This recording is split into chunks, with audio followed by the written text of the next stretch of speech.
What if our brains aren't meant to make decisions the way we're making them?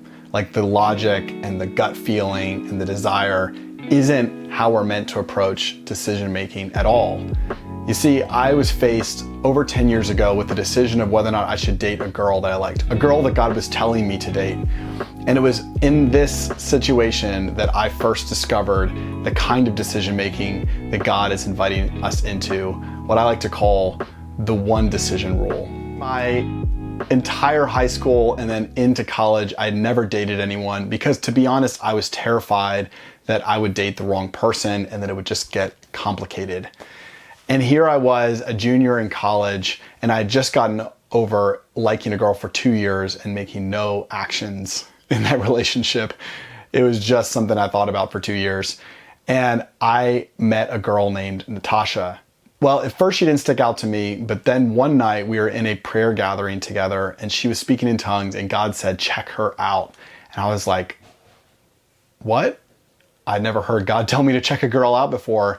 And all of a sudden I was kind of looking over at her and realizing, you know what? She is pretty and this is interesting. And over the course of the weeks and months after that, I realized that I was attracted to this girl. And it seemed like maybe God was telling me to date her. But as soon as I would start to build up the courage to maybe ask her out, I would become overwhelmed with the fear of making the wrong decision. This went on for an entire year. And during this time, God had continued to speak to me about marrying her and dating her and all kinds of things. I had at that time this Bible here, and in this Bible I was reading almost every day Proverbs 3, 5, and 6. God had been speaking to me out of this passage my sophomore year, especially as I prayed about dating that other girl. And here next to these two verses was written the name Natasha twice. You see, in high school I had asked people to sign my Bible next to their favorite verse, and a girl in Texas and a girl in Russia, both by the name Natasha, had signed my book next to this verse. So as I'm studying this verse daily and wrestling with this question, should I date Natasha or not, I see her name written in my Bible. And I'm thinking, is this just a coincidence? God, are you trying to speak to me? One day I was journaling and I was just asking God if he wanted to say anything.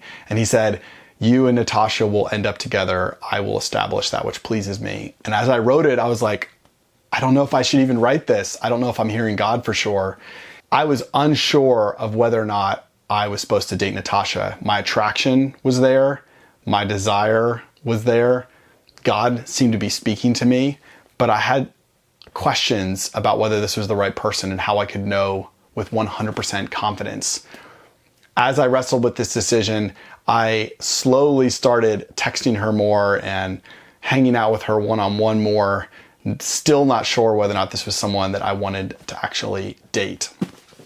This came to the end of my spring year when I was leaving town for the whole summer, going to a camp called Pine Cove.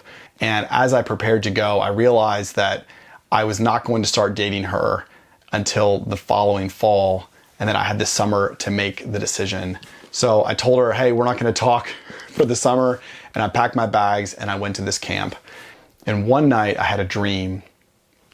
In this dream, my ideal girl came to me. We all have this picture in our heads, right, of the girl we want to date, the one we want to marry.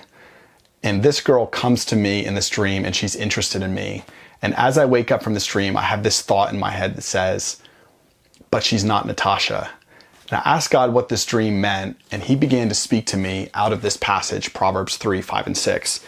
You see, we're told to do something and not do something in this passage. It says, trust in the Lord with all your heart and lean not on your own understanding. God is telling us to trust him and to not trust what makes sense to us, not trust our own understanding. In this instance, God had been speaking to me, but I was still trying to make sense of it logically. I was still trying to figure it out. The next verse, it says, in all your ways acknowledge him and he will make your paths straight. You see, God's inviting us into a position where he can direct our paths, but we have the power of decision. We can choose to trust him or we can choose to trust ourselves. And what he's saying here is, if you'll acknowledge me, if you'll give me all your steps, all your ways, then I will direct them. I will guide you.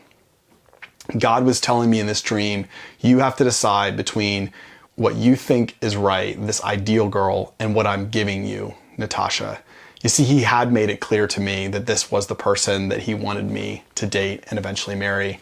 And I had to come to a place of deciding whether or not I was going to trust him or not. But the principle that I learned about decision making from this decision is what I call the one decision rule.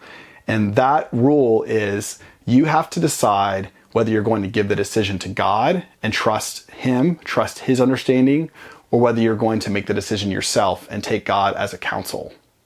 You see, for many of us, we think the problem is we don't know enough or we don't have enough information, but it's because we're trying to fill in our own understanding. God is leading our lives. It says that he will direct our paths, but we have to make a decision. Are we going to lean on our own understanding, or are we going to trust him? If you're interested in learning more about how to hear God, click this video here.